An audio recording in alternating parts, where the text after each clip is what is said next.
Salut! Alors ce soir je m'emmène en date. Parce qu'en gros je vous explique, il y a un cinéma à côté de chez moi dans lequel il y a des canapés.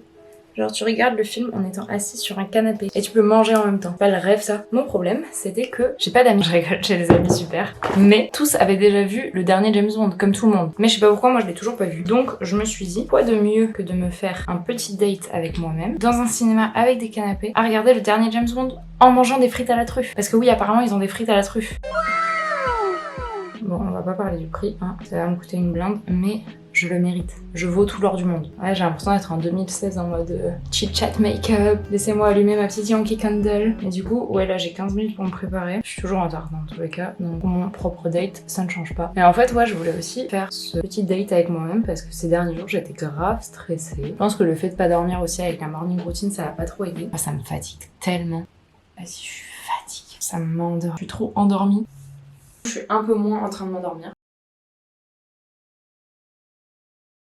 Je pense que j'en aurais parlé un peu plus précisément dans la vidéo de la semaine dernière du coup, que vous aurez déjà vu celle de la morning routine. Mais en gros ouais, je me suis dit quoi de mieux pour te faire du bien que d'aller au ciné, de prendre du temps pour toi. Et avant de te faire spoil ce film, va le voir. Et en fait ouais, j'avais lu une quote il y a quelques années qui disait, vous savez c'était des genres de quotes hyper kitsch, hyper Pinterest, hyper Skyblog, qui disait la personne avec qui tu vas passer ta vie, bah, c'est toi-même. Et c'est sûr que ça sonne hyper mal, hein, je vous l'accorde. Mais quand il pense, bah, c'est vrai en fait. Genre il faut réaliser qu'en gros on est la seule personne qui importe vraiment à nos propres yeux. On est la personne la plus importante de notre vie. Et pareil, on entend souvent des couples dire c'est ma moitié ou des trucs dans le genre. Et en fait je trouve que ce principe-là il est limite toxique. Je pense qu'il faut pas partir du principe que quelqu'un peut être notre moitié parce que premièrement ça nous met grave de pression à trouver cette moitié et si on l'a pas ça veut dire qu'on n'est pas complet. Mais en plus de ça c'est complètement faux. On est une personne à part entière. Dans un couple il y a deux personnes à part entière. 100% et 100%. Et à deux c'est encore mieux et ça fait 200%. C'est pas genre 50% et 50%. Donc vous êtes clairement la personne la plus importante de votre vie. Et du moment que vous avez votre propre validation, que vous-même vous êtes fier de vous et que vous trouvez que vous êtes une bonne personne, ben vous avez tout gagné. Vous avez besoin de rien d'autre. Bien sûr, ça veut pas du tout dire qu'il faut jamais avoir besoin d'une autre personne dans sa vie, qu'il faut être à 100% indépendant, compter sur personne, faire confiance à personne. Pas du tout. Bien sûr, on a tous des personnes merveilleuses dans notre vie et on peut se considérer hyper chanceux et hyper heureux de les avoir. Mais au final, les personnes qu'on doit faire passer avant tout le monde, bah c'est nous-mêmes. Après ça, je suis sûre que si t'as un enfant, c'est des priorités qui changent parce que t'es plus ta propre priorité, mais ton enfant devient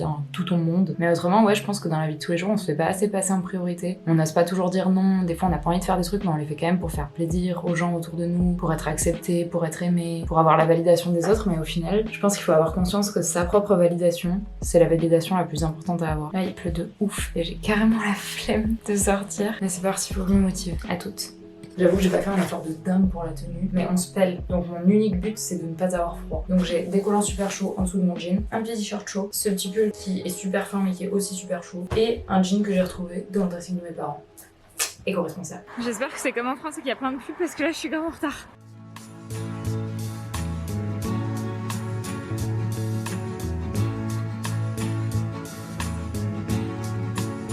We have all the time in the world,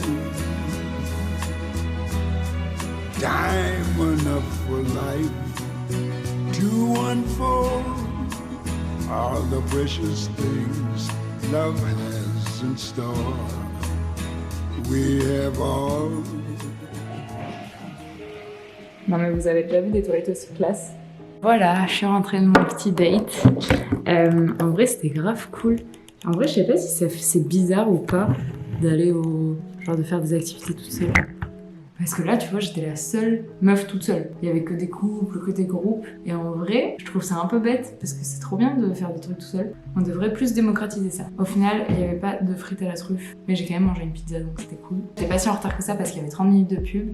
Mais par contre, je pouvais pas du coup choisir tout ce que je voulais du menu. Donc j'ai pas pu avoir des frites à la truffe. Parce qu'il fallait qu'en gros la cuisine le prépare avant que le film commence. Le film était trop bien sûr j'ai pleuré, trop émouvant. Et il n'y avait pas de réseau dans la salle. Et du coup, au début, pendant les 30 minutes d'annonce, j'étais pas du tout sur mon tel, donc ça c'était bien aussi, ça m'a un peu mis dans le mood. Donc je vous conseille de le faire. Où est-ce que vous allez vous emmener en date? Salut! On est quelques jours plus tard, j'étais en train de monter la vidéo quand je me suis rendu compte qu'elle faisait à peu près 5 minutes. Et du coup je me suis dit que c'était pas assez long et qu'il fallait que je trouve quelques autres trucs à vous raconter. Ça se trouve, vous étiez en train de vous dire que vous en aviez marre et que c'était la fin de la vidéo. Mais non!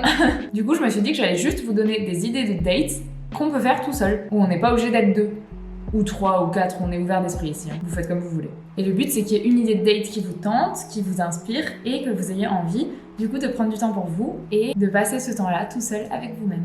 La première idée de date, c'est de prendre un bain. Mais pas juste un bain normal. Un bain avec des bougies, avec des pétales si vous avez envie, avec des huiles essentielles ou des petits trucs qui sentent bon comme ça. Un bain romantique. Vous pouvez mettre une petite playlist romantique ou votre meilleure série de tous les temps. Vous pouvez manger des sushis ou un truc qui vous fait trop plaisir. Vraiment, vous vous organisez votre soirée de rêve. Vous vous mettez bien. Je prends pas souvent des bains parce que c'est pas hyper écolo étant donné qu'il faut plein d'eau pour le remplir. Mais une fois de temps en temps, ça fait du bien. Si vous n'avez pas de bain, vous pouvez juste vous faire un chocolat chaud et faire un peu le même procédé avec les petites bougies, le petit moment cocooning, le film, les sushis, la totale. En gros, le but, c'est vraiment de se mettre bien et pas de faire juste le chocolat chaud que vous allez prendre tous les jours, mais de faire le chocolat chaud. Là, c'est pas juste le chocolat chaud qui compte, c'est tout le moment qui va avec. Et la dernière chose que vous pouvez faire, qui ressemble un peu à un truc romantique, c'est de s'écrire une lettre. Il y a à peu près 2 ans, je m'étais écrit une lettre à lire dans un an. Et du coup, je me souviens que quand je l'avais relue un an après, j'étais trop contente de voir à quel point j'avais évolué, de voir les trucs dont je parlais dans la lettre que j'espérais avoir et que j'avais au moment où je la lisais. Vraiment, c'était trop satisfaisant et ça m'avait un peu fait